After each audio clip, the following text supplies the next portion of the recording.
¿Qué tal? ¿Cómo le va? Qué alegría saludarles. Sean muy bienvenidas y muy bienvenidos a Entrevista Especial de Guía Tu Cuerpo.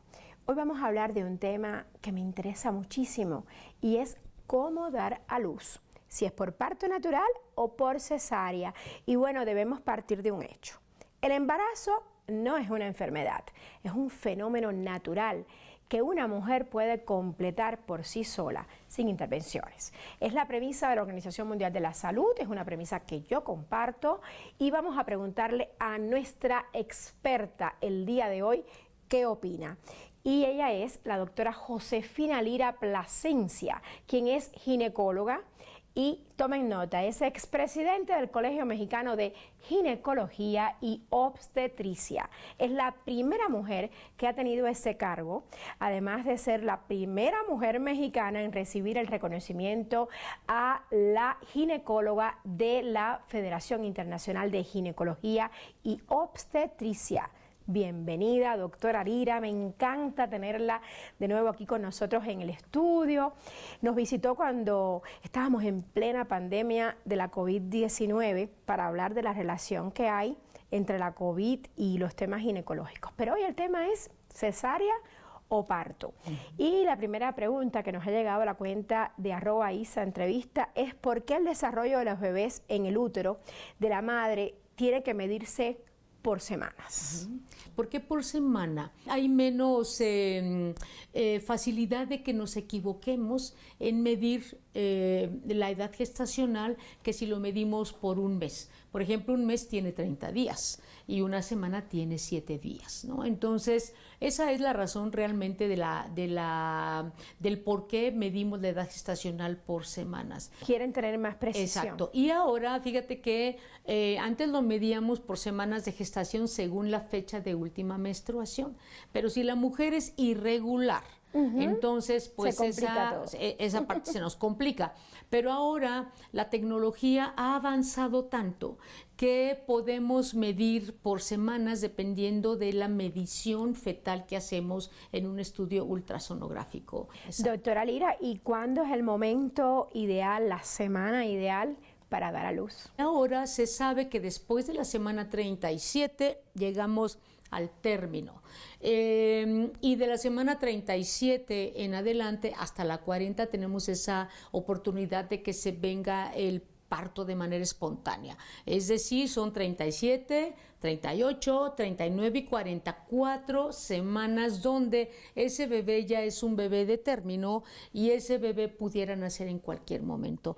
Pero en general, Aisa, los bebés nacen entre la 38 y 39 semana de gestación. ¿Y qué pasa si nacen por debajo de la semana 37?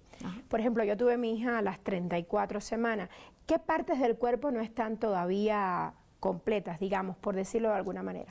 Pues el principal problema que podemos tener, más que el desarrollo anatómico, que ya en general ya está formado, el problema es respiratorio, Aisa, que estos bebés, por no tener esos pulmones listos para respirar fuera del útero, tienen muchos problemas respiratorios y son bebés que se pasan, ya sabes, de manera directa a una incubadora, que hay que ponerles un respirador automático. Ese es el problema principal que tenemos con estos bebés. Sin embargo, ahora tenemos una herramienta, un tratamiento increíble, que si el bebé va a nacer antes de la semana 37 por alguna situación que el ginecólogo identifique como riesgo para la paciente, por ejemplo como a ti, pues ahora les ponemos unos inductores de madurez pulmonar fetal, que ahora ya tenemos estudios verdaderamente impresionantes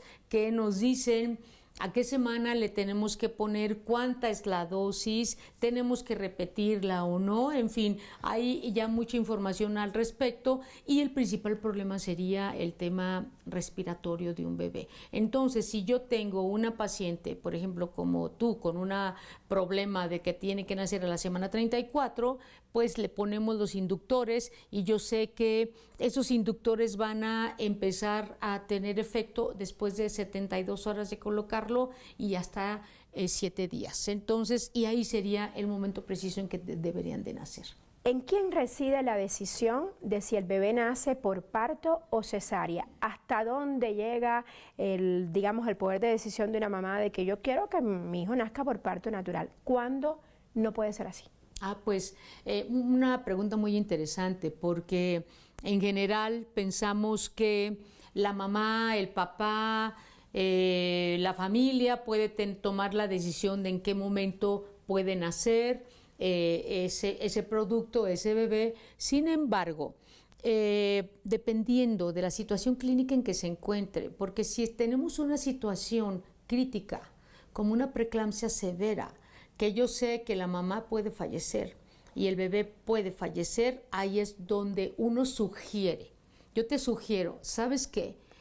Si nos esperamos, puede pasar A, B, C y D. Pero obviamente la que toma la decisión es la paciente. Doctora, pero nos podemos esperar.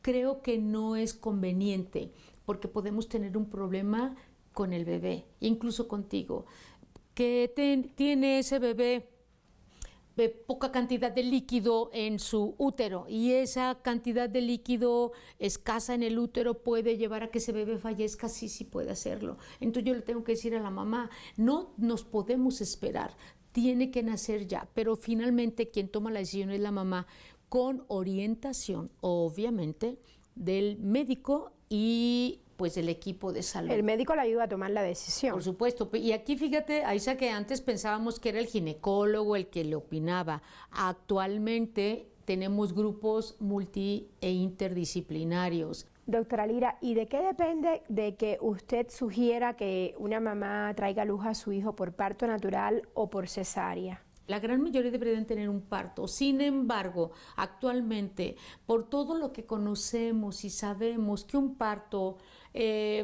prolongado, por ejemplo, puede darle de riesgo a un recién nacido, nosotros podemos atrevernos a darle la opinión a la mujer de que en lugar de optar por un parto, deberíamos de optar por una cesárea. Situaciones médicas, hay interrupciones. ¿Como la edad?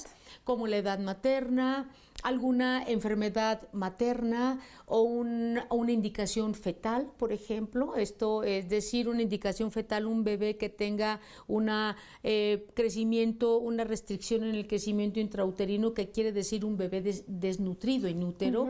Ese bebé no va a soportar un parto, por ejemplo. O un bebé que tenga alteraciones desde el punto de vista que tenga alguna alteración en el cordón umbilical, por ejemplo, que tenga un líquido amniótico con meconio, una placenta que tenga alteraciones en esa placenta que no haya crecido adecuadamente, y todas estas situaciones nos llevan a recomendar a la mujer que debería tener una cesárea. Actualmente tenemos una pandemia de cesáreas. La mitad o más de la mitad de los nacimientos en este país son por cesárea. ¿Por qué, doctora? Porque ha habido una sobreindicación del nacimiento vía cesárea. Las mujeres actualmente, por ejemplo, las mujeres de edad materna avanzada, es decir, mayores de 35 años, ya no quieren tener un parto porque dicen, ¿qué tal si me duele? ¿Qué tal si algo pasa? Entonces ahí la indicación es casi que materna y una indicación no tan médica, digámoslo así. Es más, la verdad te voy a decir una cosa, es más cómodo tanto para la paciente como para el médico decirle tal día y a tal hora. Planificarlo. Planificarlo. Hay mujeres que dicen, mi marido se va de trabajo la semana tal fecha y yo quiero que nazca en tal fecha. Pero usted recomienda el parto, no la cesárea. Yo recomiendo el parto. El parto es la vía de nacimiento natural y es la que deberíamos estar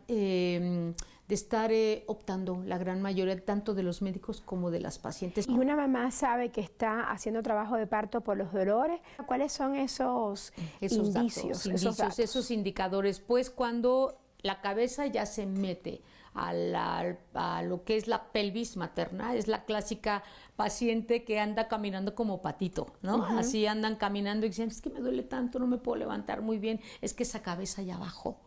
Y cuando tenemos el famoso tapón mucoso, que también es algo que las pacientes ya arrojé el tapón mucoso. El tapón mucoso quiere decir que ese cervix se abre y todo el moquito que había adentro sale. También la mujer lo podemos identificar porque la mujer empieza a tener contracciones y esas contracciones pueden doler o pueden no doler. Entonces, pero cuando la barriguita se siente dura, aunque no duela, esa es una contracción. Y si tenemos, yo les digo a las pacientes, si tenemos en una hora 2 o 3 contracciones, eso quiere decir que el trabajo de parto ya se está acercando. Hay que ir al hospital a que te revise el médico para ver si ya hay dilatación. Y si esa paciente tiene 4 centímetros de dilatación o más, lo ideal es que se quede en el hospital. Porque en esta ciudad, con tanto tráfico y tantas manifestaciones, imagínate que naciera por ahí en la manifestación X, no, hay mujeres que con 4 de dilatación pueden evolucionar a 10, que es cuando ahí nacen los bebés, de una manera, pues en 1 hora, 2 horas. ¿Cuándo se producen complicaciones en el parto? ¿A qué se deben? Pues podemos tener complicaciones como una ruptura prematura de membranas, donde el cordón umbilical abajo de la cabeza, ese cordón se salga, en la cabeza lo presione y pues ahí ya no pasa sangre de la placenta hacia el bebé. O que durante el trabajo de parto puede ese bebé presentar una taquicardia fetal, que quiere decir muchas palpitaciones del bebé. Tenemos ahora, por ejemplo, un aparato que es fantástico, que se llama registro cardiotocográfico, que lo ponemos en la barriguita de la mamá y nos podemos ver como un electrocardiograma, digamos, algo así, del bebé, donde se ven las contracciones y se ve cómo esa frecuencia cardíaca tiene variaciones. Ahí podemos nosotros diagnosticar un sufrimiento fetal agudo o una baja reserva fetal, que quiere decir que ese bebé ya se está agotando, que ya hay que sacarlo de parto y hay que sacarlo.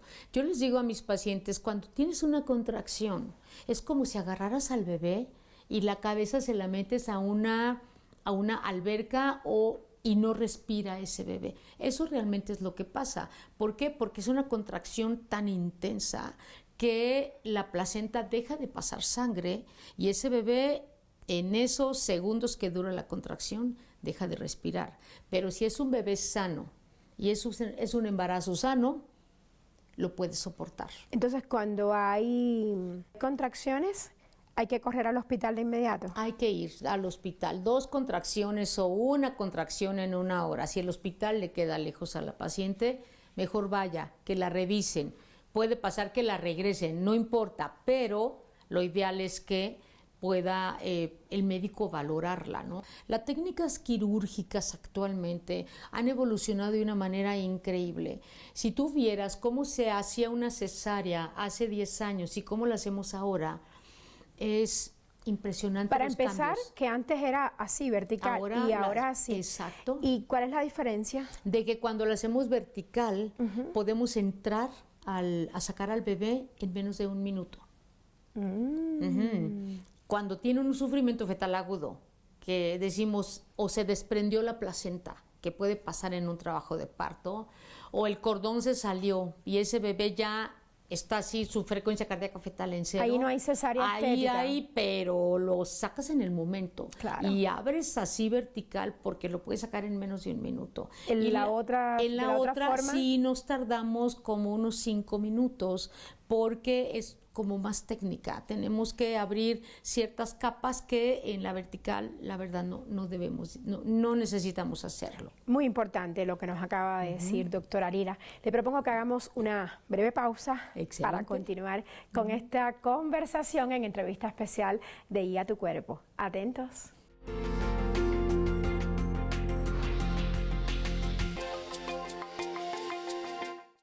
Estamos de vuelta para continuar esta conversación con la doctora Josefina Lira Plasencia. Tomen nota de su nombre porque es una de las ginecólogas obstetras más reconocidas de México. Doctora, nos llega una pregunta a la cuenta de @telesurenglish, que es nuestro canal en inglés, y nos preguntan si el hecho de que el niño pase por el canal del parto tiene algunos beneficios para su desarrollo.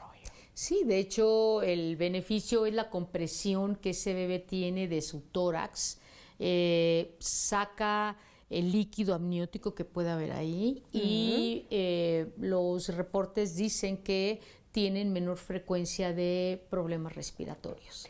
Hay quienes dicen que cuando el nacimiento es por cesárea, o sea, por la vía quirúrgica, esto trae posibilidades, más bien probabilidades de desarrollar asma, alergias e incluso obesidad. ¿Esto es verdadero o falso? Es falso. No hay estudios clínicos científicamente comprobados para esta situación.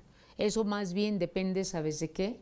De la situación, de la evolución que tuvo el embarazo, ¿no? Entonces, más que de la vía de nacimiento. Usted nos hablaba al inicio del programa sobre todas las razones que justifican una cesárea.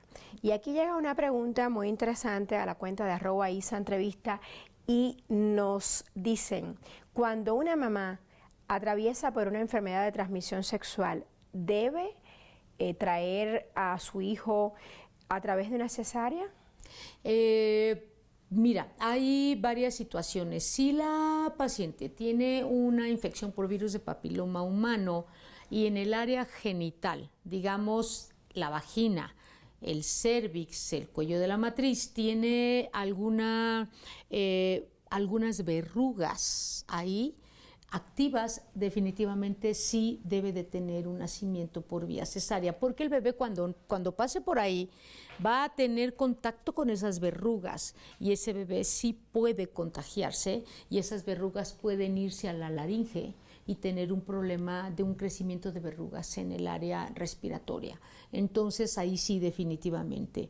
Y actualmente, Aisa, nosotros tomamos la decisión, bueno, no nosotros, las guías de práctica clínica, que es información científica, que son recomendaciones para los médicos, nos dicen que antes del nacimiento de un bebé, la paciente debe de tener un cultivo vaginal para saber si... ¿Cuántos días antes? Pues unas 2 o 3 semanas antes, porque si esta paciente tiene una infección por estreptococo del grupo B, que no es infección de transmisión sexual, pero este estreptococo del grupo B, si el niño se contagia a la hora de que pase por el canal de parto, o este estreptococo del grupo B puede de la vagina subir al bebé hacia lo que es el líquido amniótico, estos bebés tienen insuficiencias respiratorias tremendas o pueden tener una neumonía in útero.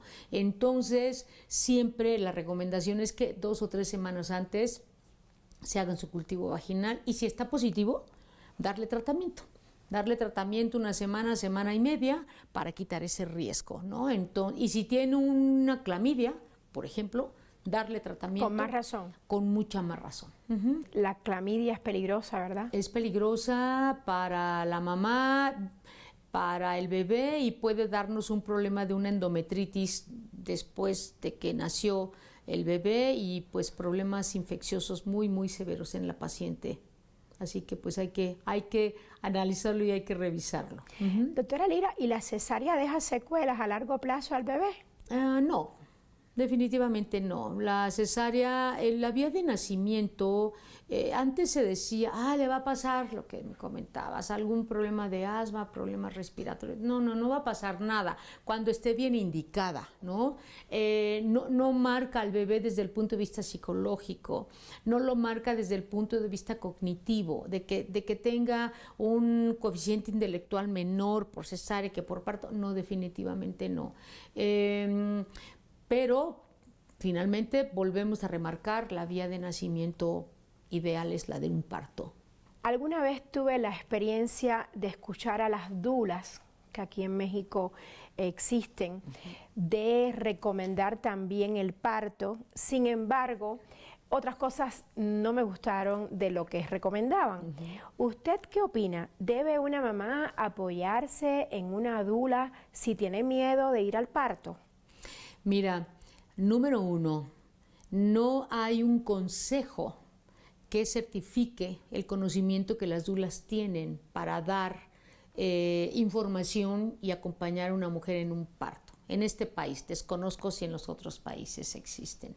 Ya desde ahí, Aisa, yo no sé si la dula que me está acompañando realmente tiene el conocimiento médico para dar indicaciones o dar recomendaciones a esa paciente. Como si lo tiene una ginecóloga o un ginecólogo, que es el experto, el especialista. Exacto, en este caso. Que él está certificado y nosotros cada 5 años tenemos que certificarnos.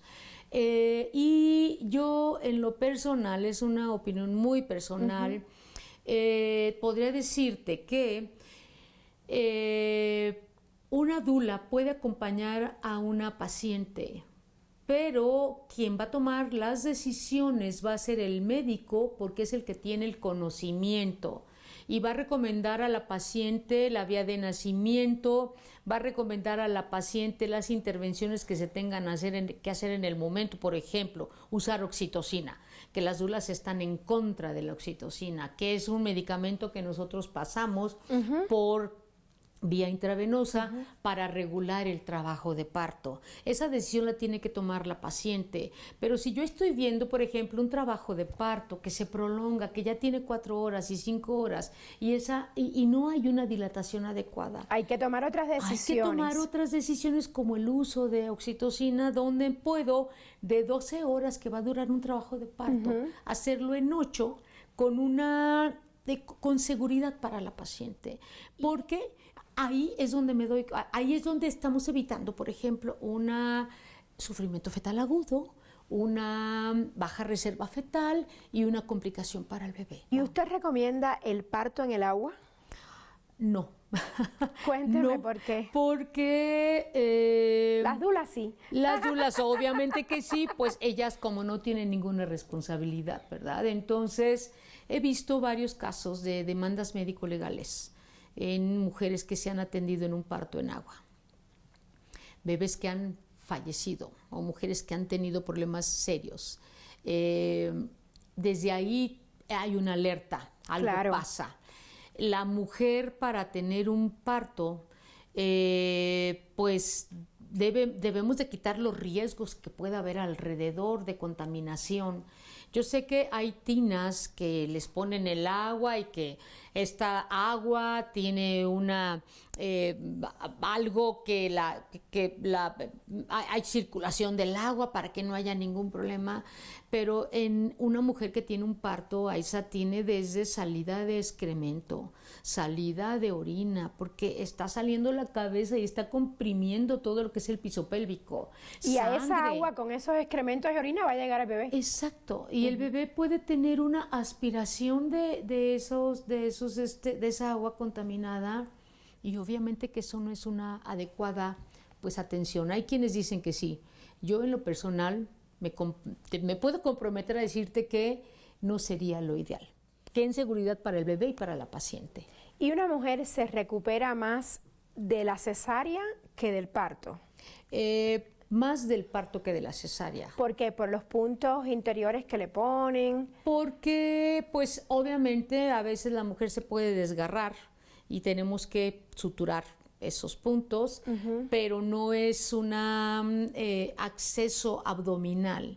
Y cuando es un acceso abdominal, como la cesárea, ahí nos podemos tener un tema de recuperación un poquito más tardía. ¿Qué te voy a decir? Actualmente tú ves a una paciente atendida adecuadamente, teniendo una buena indicación, al día siguiente está perfecta.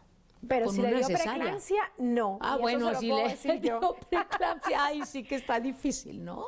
Depende mucho de la condición clínica, volvemos al tema. ¿Cómo debemos hacer para promover que las mujeres se animen más por el parto y dejen como una segunda opción, como algo que sea por algo necesario, el tema de la cesárea? Yo creo que actualmente el nacimiento por parto por cesárea es seguro, pero lo mejor es el parto, y eso uno lo debe de ir platicando con la paciente. Mira, hay pacientes que te dicen, yo quiero un parto, y a la hora de que les haces un tacto o que les haces una revisión, bueno, gritan, y digo yo, en mi ¿Cómo quiere un interior, parto? Dios mío, ¿qué voy a hacer con esta mujer, no?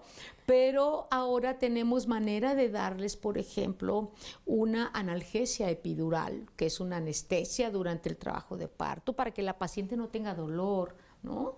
La paciente va a sentir todo, va a poder pujar, pero no va a tener dolor. Eso es muy importante. Todos le tememos al dolor, por supuesto, pero también estos partos que podemos hacer sin dolor para la paciente, pues la pueden animar un poquito. Y una última pregunta, doctora, aunque se nos quedan muchísimas preguntas en el tintero, muchísimas, y es el tema de la violencia obstétrica. ¿Esto cuándo ocurre? La violencia obstétrica es someter a una paciente a un trabajo de parto o a un nacimiento sin que la paciente tenga conocimiento de lo que vamos a hacer. Eso es inadmisible. Eso es inadmisible. O sea, yo le puedo decir a mi paciente, te voy a poner oxitocina. No, que yo no quiero. Mira, es bueno que la usemos por esto, por esto, por esto. Ah, perfecto. Ya entendí por qué. Y tiene que darle el consentimiento. Ella me tiene que dar el consentimiento. Pero si yo no le digo que la voy a usar, o le voy a poner analgesia, o el epidural. La epidural, y lo hago sin el consentimiento de la paciente, eso es violencia obstétrica. Así es. O le doy una indicación de cesárea que no esté sustentada, eso es violencia obstétrica. Bueno, yo me quedo con su idea de que es preferible el parto natural por muchísimas razones. Gracias, doctora Lira, por estar hoy con nosotros en entrevista especial de Guía a tu Cuerpo.